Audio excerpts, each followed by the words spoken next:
Sunlight streamed through the floor-to-ceiling windows of Daniel Whitmore's corner office, casting harsh shadows across his mahogany desk.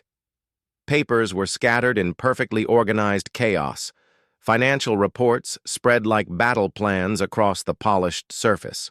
The city sprawled beneath him, a concrete empire he'd conquered one deal at a time. Elena stood in the doorway, her silhouette framed by the hallway light. The dark pink bodycon dress hugged her curves like a second skin, the fabric catching the afternoon glow. Her long blonde hair cascaded over her shoulders in gentle waves, each strand catching the light like spun gold. In her hands, she held a lunch container, homemade pasta with the basil she'd grown on their penthouse balcony. "Daniel?" Her voice was soft, hopeful.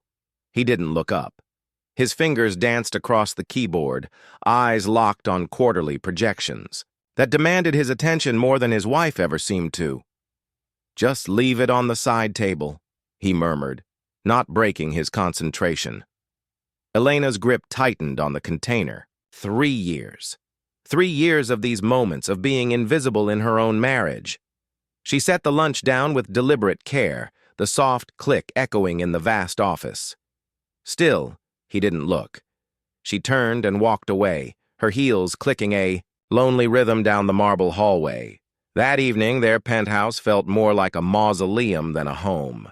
Crystal chandeliers cast cold light on unused dining chairs. Elena sat alone at their 12-person table, picking at reheated takeout while Daniel remained locked in his study, voices from his conference call bleeding through the door. In their bedroom, Elena stood before the full-length mirror, studying her reflection. The woman staring back was still stunning. High cheekbones, emerald eyes that once sparkled with laughter, lips that used to curve in genuine smiles. Her hands smoothed down the silk nightgown she'd worn on their wedding night, the one he'd never noticed since. "You're still beautiful," she whispered to herself. "You're still alive." But was she? When had she become a ghost in her own life, drifting through empty rooms and emptier conversations? When had "How was your day?" been replaced by silence and "I love you" by the rustle of financial newspapers? She remembered their early days, stolen lunches in Central Park, late nights talking about dreams that seemed within reach when they were together. He'd traced patterns on her skin and promised her the world. Now he'd given her everything except himself. Elena pulled open her nightstand drawer, her fingers finding the manila envelope she'd hidden beneath old love letters. The divorce papers crinkled as she withdrew them, each page representing another nail in the coffin of what they'd once been. She signed her name with a steady hand, each letter a small act of rebellion against the life she'd accepted for too long. Elena Whitmore, soon to be Elena Martinez again. The woman she'd been before she'd lost herself, in loving a man who'd forgotten how to love her back. Tomorrow, she would hand these papers to Daniel's assistant. Tonight, she would sleep, alone in their king-sized bed, as she had for months, and dream of a life where she mattered to someone, where her presence was noticed, her absence mourned, her love treasured rather than taken for granted. The city lights twinkled beyond their bedroom window, a million lives unfolding in the darkness. Somewhere out there was a future where Elena could breathe again, where her heart could beat for someone who would beat for her in return. The morning sun painted Daniel's office in shades of gold and ambition.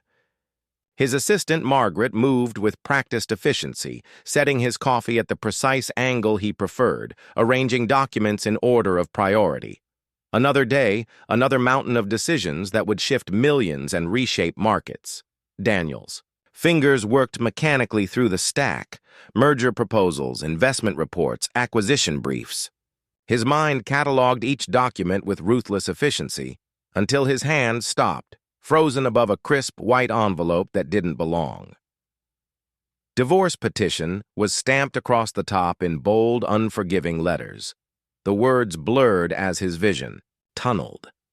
The coffee cup slipped from his other hand, ceramic shattering against marble, hot liquid spreading like blood across his Italian leather shoes. But he couldn't move, couldn't breathe, couldn't process anything except Elena's signature. At the bottom of the page, his chest constricted, a pain sharper than any business loss he'd ever endured. When had he last really looked at her? When had he last seen the way her eyes lit up when she laughed, or noticed how she tucked her hair behind her ear when she was nervous? The memories hit him like physical blows. Elena in that dark pink dress, just yesterday. Standing in his doorway like a vision he'd been too blind to see. The way the fabric had hugged her curves, how her blonde hair had caught the afternoon light like a halo he'd been too stupid to worship. She'd brought him lunch, had made it herself, probably rising early to prepare something special, and he'd dismissed her like hired help. How many lunches had she made that grew cold while he chased deals that suddenly seemed meaningless? How many evenings had she sat alone at their dining table, wearing beautiful dresses for an audience of one who never looked her way? His hands shook as he reached for his phone, her number appearing before he'd consciously decided to call. It rang, once, twice, 3 times before going to voicemail. Her voice, warm and melodic, asked him to leave a message in tones that once whispered, "I love you," against his ear. "Elena, please. We need to talk. The words caught in his throat. What could he say? That he'd been a fool? That he'd let the most precious thing in his life slip through his fingers while he counted money that meant nothing without her to share it with? He tried calling again. Voicemail. Again. Voicemail. Margaret knocked, her face pale. "Sir, your wife.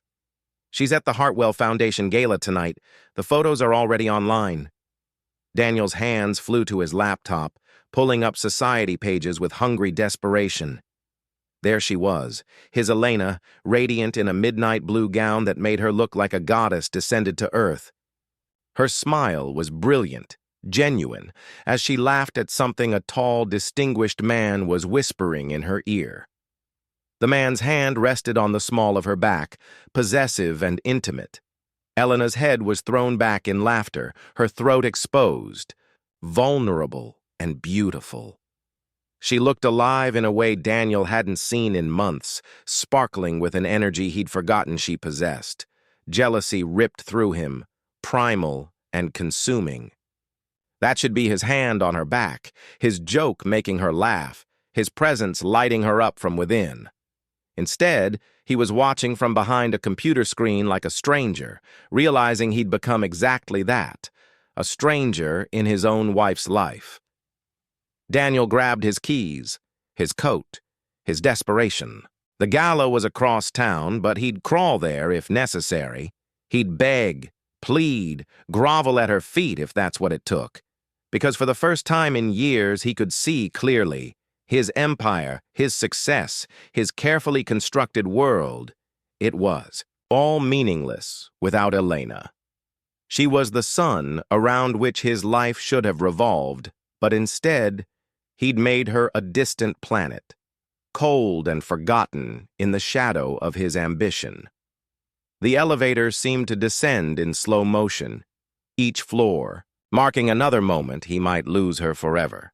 The Hartwell Foundation Gala glittered with Manhattan's elite, but Daniel saw only Elena. She stood near the auction display, ethereal in midnight blue silk, her laughter floating across the room like music he'd forgotten how to hear. The man, beside her, Harrison Webb, venture capitalist, recently divorced, leaned closer as she spoke, clearly captivated. Daniel approached slowly, his heart hammering against his ribs. "Elena." She turned, and for a moment, her composure cracked. Surprise flickered across her features before the mask slipped back into place. "Daniel, I didn't expect you here. We need to talk." Harrison stepped forward protectively. "Perhaps another time would be more appropriate." "It's fine, Harrison." Elena's voice was steady, but Daniel caught the slight tremor. "Give us a moment. They found privacy on a balcony overlooking the city. The night air was crisp, carrying the scent of her perfume, the same one she'd worn on their first date. Daniel wanted to memorize everything about this moment, terrified it might be their last. "I got the papers," he said. "I figured." Elena gripped the balcony railing, her knuckles white. "There's nothing left to discuss, Daniel. You made your choice long ago." "I was wrong.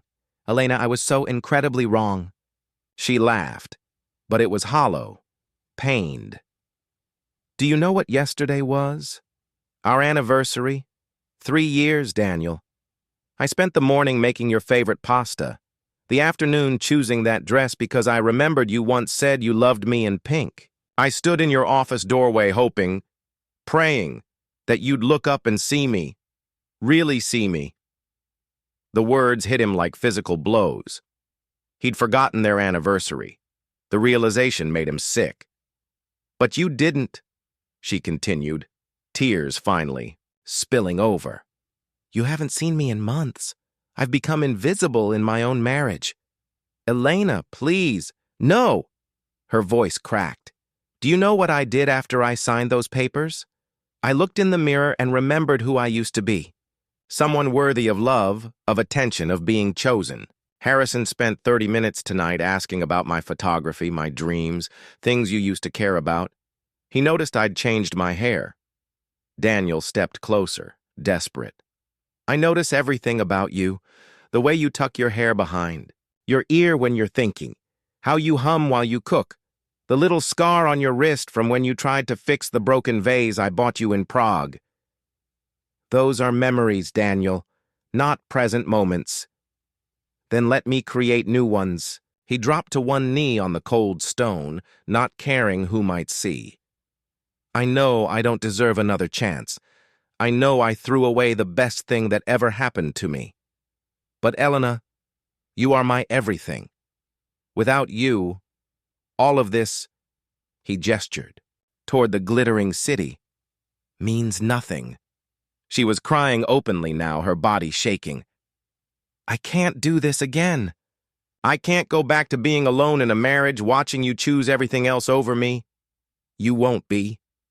He reached for her hands, relief flooding through him when she didn't pull away. "I'm selling the Peterson account, giving Harrison the Morrison merger. I'm restructuring everything so that you come first, always." "Pretty words, Daniel, but what happens when the next big deal comes along?" He stood slowly, his hands framing her face.